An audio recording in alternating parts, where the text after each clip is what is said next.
Gostaria de dizer uma coisa que é muito importante para nós, seres humanos, para nós que vivemos nesse mundo e também que faz parte da nossa ontologia, que faz parte do nosso ser.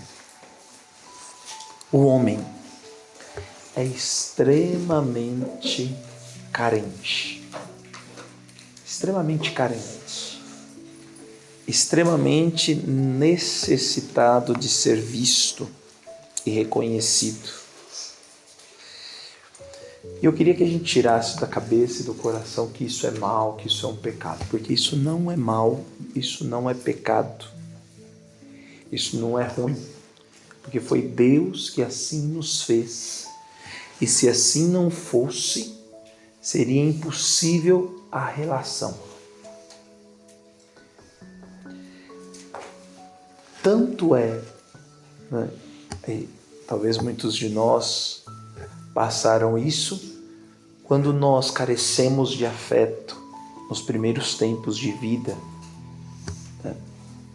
Isso depois estoura na frente como uma regressão afetiva. Psicologicamente falando, pensa numa criança. Ela é totalmente carente e dependente. Ela é 100% egocêntrica. E só por isso ela é pecadora? De maneira nenhuma. Faz parte dela. Ela não está nem aí. Mãe está com febre, está doente, está no banheiro, está com dor de barriga, não dormiu à noite. Eu quero comer, eu vou chorar, vou berrar. E enquanto não me derem a comida, eu não vou cansar de berrar. Não vou cansar de chorar. Porque aquilo é uma necessidade daquela criança. E conforme nós vamos crescendo, então nós vamos percebendo que eu também preciso me doar, preciso me entregar ao outro, preciso me dar ao outro, preciso ser um agente também de amor para corresponder à carência do mundo. Por exemplo, o que é evangelização? Se não é corresponder à carência de um mundo que precisa de Deus. E aqui a gente já vai entrando exatamente no que a gente quer dizer do evangelho de hoje. Ficai atentos, sejais vigilantes, para não praticar vossa justiça na frente dos homens, só para ser vistos por eles. Por quê? Porque isso é uma condição natural nossa. Nós precisamos ser vistos. Mas, de fato, o fato de não ser visto pelos homens nos leva a ser vistos por Deus, porque é para Ele que nós fazemos.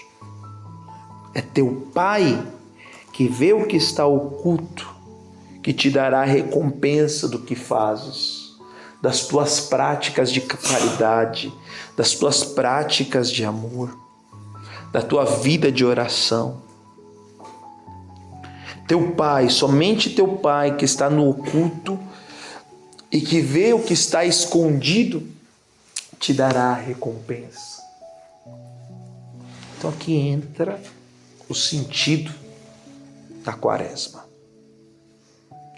É um tempo de recolhimento.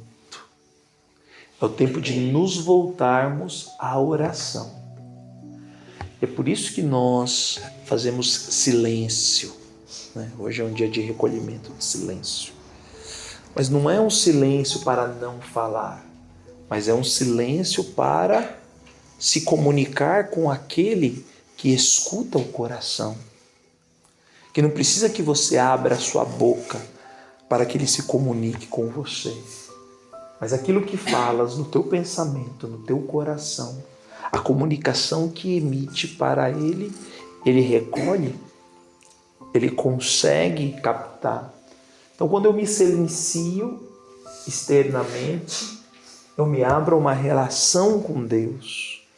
Não é um silêncio voto, não é um silêncio à margem de um vazio existencial e total. Até mesmo porque isso nos levaria à loucura. Basta o homem estar 48 horas sem comunicação, psicologicamente falando, né? O psicanalista fala, Erich Fromm, que a pessoa entraria num surto psicótico. Ela ficaria maluca. E aqui a gente pode se perguntar, se você tem uma necessidade frenética de falar, de se comunicar, se o silêncio te faz sentir estar mal, é porque, na verdade, você ainda não aprendeu a se comunicar com aquele que escuta o coração, que te escuta a voz que emana mais profunda da tua alma, do teu coração. Então, esse tempo, ele é um tempo realmente profundo de recolhimento. É um tempo de nós voltarmos e nos empenharmos a estar em relação com o nosso Senhor. Uma segunda coisa importante que pertence a este tempo é o jejum e a mortificação, e também a abstinência. Por exemplo, hoje é um dia de jejum. É muito bom se a gente pudesse pelo menos pular uma das refeições. Procurem fazer isso, mínimo fazer isso, né?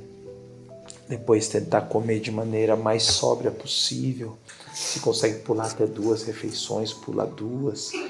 O máximo de jejum que você conseguir fazer, faça. Hoje é dia de jejum, né? O dia prescrito pela igreja. Não só o jejum e a oração pela guerra entre a Rússia e a Ucrânia, mas é um dia de jejum e oração, porque é uma prescrição da igreja. Porque quando eu mortifico a minha carne, isso ativa em mim aquilo que é espiritual. E depois, obviamente, o jejum, a abstinência, a mortificação, ela não pode vir sem a oração. Ela não pode vir sem a oração, porque senão se torna penosa, né? E mesmo fazendo essa prática de jejum, abstinência, e ela tem esse sentido que não pode presidir sem a oração, eu digo isso porque senão nós vamos ficar acabrunhados, tristes, porque é triste ficar sem comer, né? Uma pessoa com fome é uma pessoa triste, é uma pessoa mal, uma pessoa que faz mortificação, é uma pessoa, dolorida, é uma pessoa que está mal. Mas quando eu faço isso para o Senhor, eu encontro nisso um sentido, e isso me traz profunda alegria. Pensa, quem daqui não chegou só o pó da rabiola ontem, depois de ter vivido Carnabelém, cansado, exausto? Mas ninguém estava com a cara triste, estava com o bico, estava mal, né? Estávamos felizes, porque fizemos um sacrifício, né? Uma mortificação, um ato de sacrifício para o bem de um outro, para a salvação de uma outra pessoa, por amor ao próximo. E aqui está o sentido da mortificação. Eu faço isso por amor a Jesus, para estar em relação com Ele.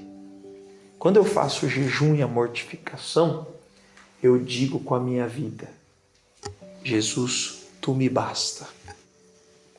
O Senhor é mais importante do que qualquer delícia desse mundo, do que qualquer coisa maravilhosa, apetitosa que possa existir nessa terra.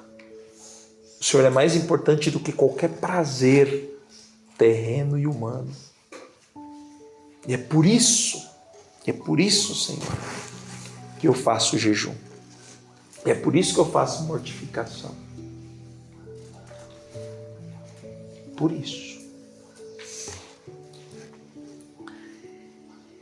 E por fim, sobretudo o sentido profundo desse dia de hoje, ele quer nos recordar qual é o nosso destino último. Santo Afonso de Maria Ligório, ele fez um livro que tem todo dia uma meditação para cada dia da quaresma. E hoje a meditação é em relação à morte. Santo Afonso diz: estejais sempre com os olhos diante da morte, porque a morte vem de modo fugaz. Quando nós menos esperamos, ela chega a nós. E nós devemos ter sempre ela presente diante dos nossos olhos. Tanto que quando eu passar a cinza na tua testa, na tua cabeça, são essas palavras que eu direi. Lembra-te que és pó, lembra-te que és pó, e ao pó há de voltar. Lembra-te que é pó, e ao pó há de voltar. Pensa, irmãos. Nós, se ficamos um dia sem tomar banho, quase ninguém consegue ficar perto de nós. Uma pessoa morre, passa horas, você já começa a putrificar. Um fedor terrível. 24 horas, se não tem lá as químicas que você coloca no corpo, você já quer que o cadáver seja enterrado logo, porque ninguém consegue ficar próximo.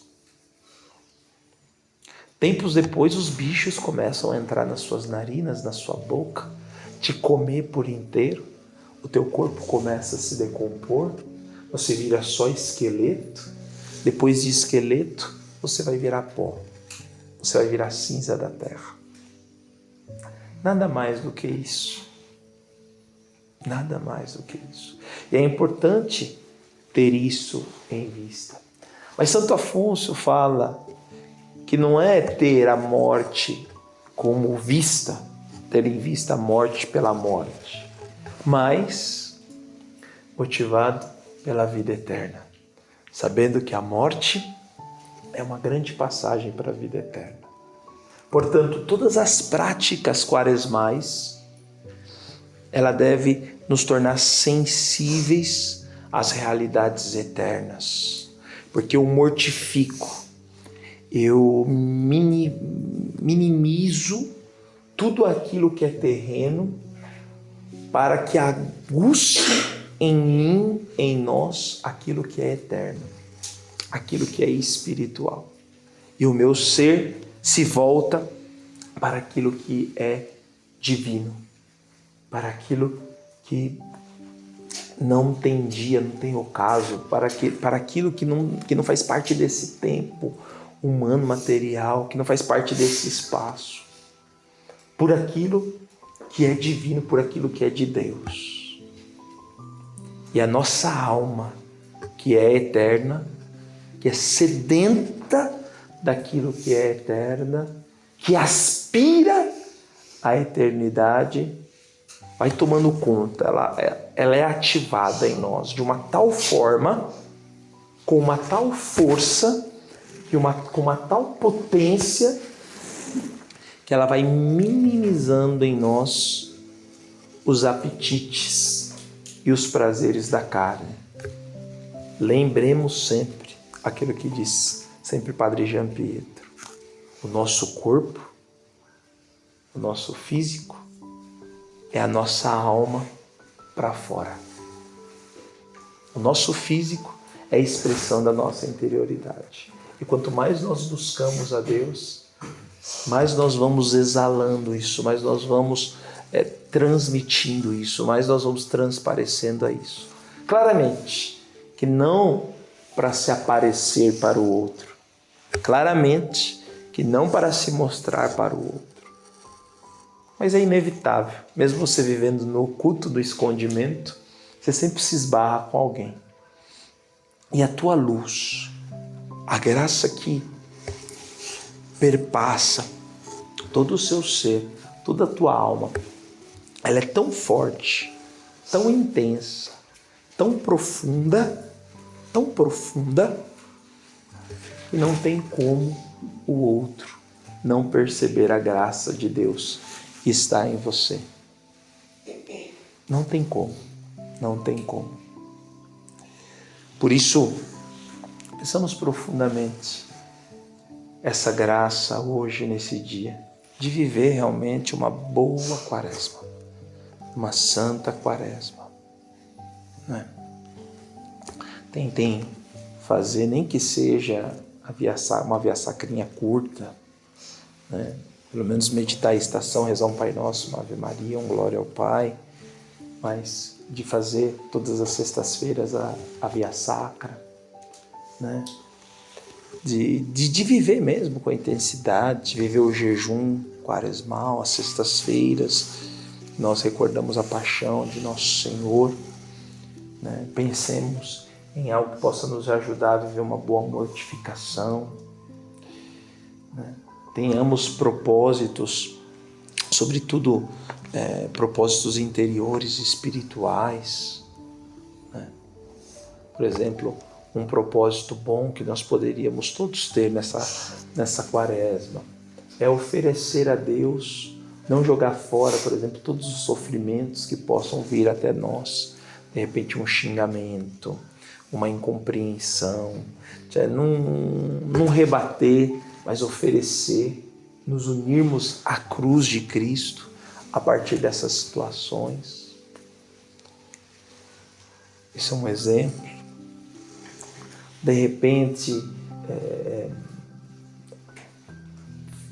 fazer uma penitência, de repente não mexer em WhatsApp antes da primeira oração da manhã, por exemplo, e depois da última oração da noite, né? Para que eu me deite com o Senhor e me levante com o Senhor, e só depois disso me coloco nas relações. Então, dou o último momento do meu dia para Deus e depois o primeiro momento do dia para o Senhor. Isso também pode ser uma penitência boa, quaresmal.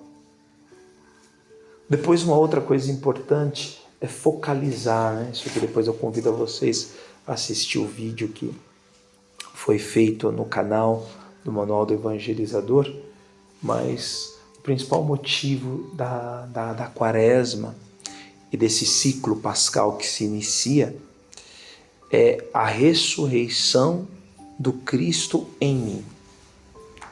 É a ressurreição do Cristo em mim, não é um aspecto histórico, mas é a manifestação da ressurreição na minha vida. Então, o que eu vou trabalhar nessa quaresma? Qual é o defeito? Qual é o pecado que eu vou focalizar para ser vencido? Para que quando chegar no sábado de Aleluia, no sábado santo, na grande vigília pascal, o que eu vou gritar como Aleluia, como a vitória do Cristo em mim, como a ressurreição do Cristo em mim? Aí é importante focalizar isso. É importante trazer realmente em mente isso. O que eu vou trabalhar para proclamar a grande vitória do Cristo em mim? Eu penso que